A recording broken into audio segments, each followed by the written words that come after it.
Well, after what was probably the shortest international flight we have ever been on from Chiang Mai across to Hanoi, here we were. Hanoi, place of food, people, bicycles. Yeah, it's a crazy place. So this was us just walking the streets, and there were bikes that just brush past you. The traffic is just crazy. To be honest, it was nothing short of anxiety inducing. It was really good to be able to just sit back and have a beer. Hanoi bitter, amazing beer. After we got there, waited for the sun to go down a bit, grabbed some money, some cash for the machine. We opened up the phone, had a bit of a look at some places to go to. I thought, you know what, we've got to go and eat something. That's the way to do this. So back onto the streets, made our way over to find ourselves some food. So this is a place we ended up going to. It's one of the top places on the list of just Vietnamese food. Apparently it's a place where you've got both locals and tourists, backpackers and whatnot. When we were in there, mostly locals. We didn't really spot anybody else, which is a great sign. And look at that, the fried, both deep fried as well as the charring on it, absolutely beautiful. This little sign, you see, I wasn't too sure what the hell that sign meant. And so I took a photo of it thinking, well, let's Google Translate it when I got home. And as you can see, this is what I just checked earlier today. Yep, not helpful at all. Got no idea what the hell it means. But anyway, pretty cheap. Having a big meal like that. I mean, it wasn't super cheap, but cheap in terms of $10 for a meal for two that fed us. That's really good.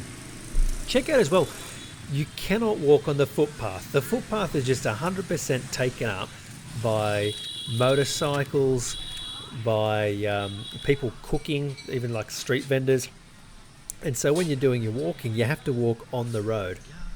Anyway, one of the things which I was really craving, just a banh mi, and I know that's like a second meal, but shoot, it was pretty awesome to have two meals. So the next day we had a bit of a walk. It was good to see the place with the sun back up, bikes going around, and look, this was one of the best places for breakfast that I remember in the whole trip because of this thing. This is called egg coffee, and it's so exciting that I ended up making it again at home. So luckily I got some Vietnamese coffee beans from when we were in Hue or Hue. Anyway, that's a future episode. So pretty simple recipe. All you need to do is ground up some fresh beans. So here's my grinder set on a really low setting here. And once it all grinds up, because I'm using one of those Italian espresso stovetop ones, you just need to sort of pat it down with your finger. You're not supposed to make it really compact. It's just meant to be pretty light. So boil up the kettle. So then we've got some boiling water to chuck in there. Pretty simple. Pour it on in there. This is a little trick, by the way, to make sure you don't burn the coffee beans. So you put in the boiling water rather than just cold before you put it on the stovetop. So away you go on the stovetop.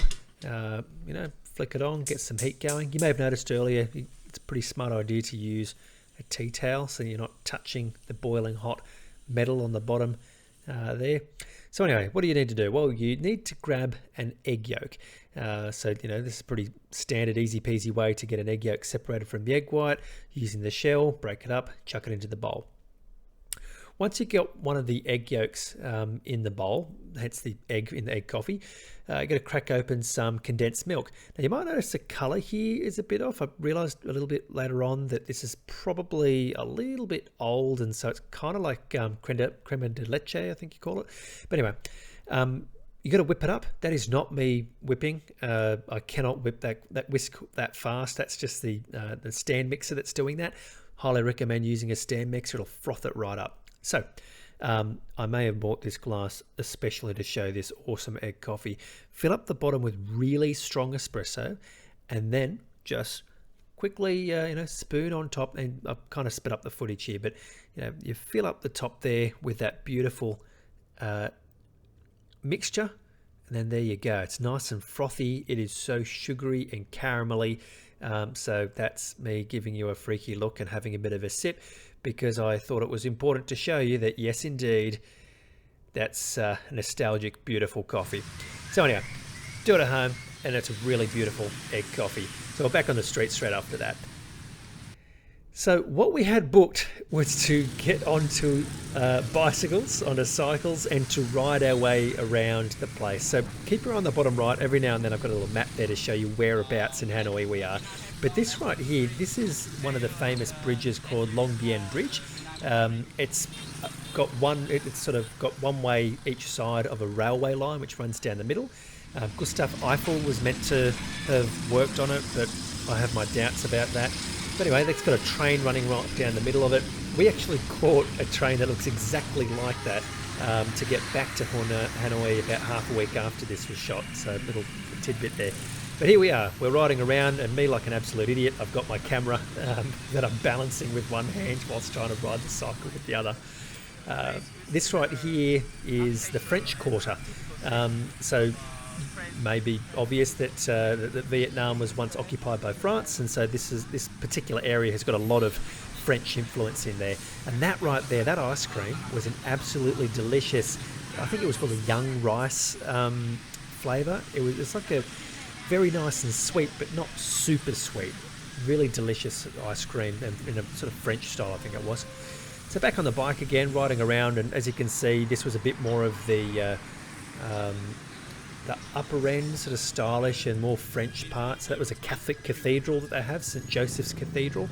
Then right here is that there's a lake right in the middle of the whole city, which is a beautiful sort of area to check out. We also had a quick moment cycling around some markets, which I don't think this footage really shows, but riding around the markets was so stressful. Right here's the little gate that comes into the Old Town as well, the Hanoi Old Town Gate, which is actually very close. It's about a block away from where we're staying, which was just the Old Town Hotel. This here, you've probably seen some footage of trains running right down the middle of town. This is the railway line that just runs straight through Hanoi, and they have markets and things along the train line. Our guide, it was a pretty good guide, but I've got to admit that he did have a few interesting perspectives which may not be in line with what I believe to be historically accurate. And anyway, he was showing us earlier, you might have spotted a little statue there of Lenin, and then just earlier there was a mausoleum as well. That's a mausoleum of Ho Chi Minh, the communist leader. And then finishing off there was a bit of a plane wreck from the Vietnam War. So after all that cycling around, even though we ate quite a lot, were really hungry again, which I think Hanoi is a great place to be hungry. And this place right here was a great place to visit. So we revisited, this is actually just near the cathedral once more. So it's in the region which we just discovered from cycling around that day. And they, so they're making fresh rice paper. And that's made fresh by getting the ground up rice grains and then mixing it up with the water and putting that over one of those flat pieces of fabric which was hanging up on the wall just earlier. This particular woman has been doing this for most of her life. This is like her, this is her thing. This is her profession. And we had a brief exchange of words, but I don't think she spoke much English, so it wasn't much of a conversation. But the bloke there was the one who served us, and I've got to tell you that the food that is just, I mean, you can see how fresh it is. It's wonderful going to a place to get some food that's so fresh that you can just see it being put together in the traditional way that it's been put together for years. So we decided to just go for a bit of a combo so we could taste as much as possible. And as you can see, it's just simple but just delicious, traditionally made. I mean, I tucked in the chilies, of course, and clean plates at the end. Absolutely gorgeous meal.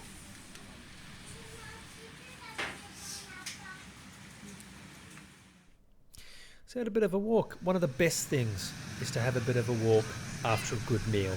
And one of the awesome things is every weekend, the whole area around the lake that's in the middle of Hanoi, they close it off so you can walk around. And everyone really takes advantage of it. You can see there's lots of big bars as well as just families and kids and setting up stages. So there's music that they play in the evening.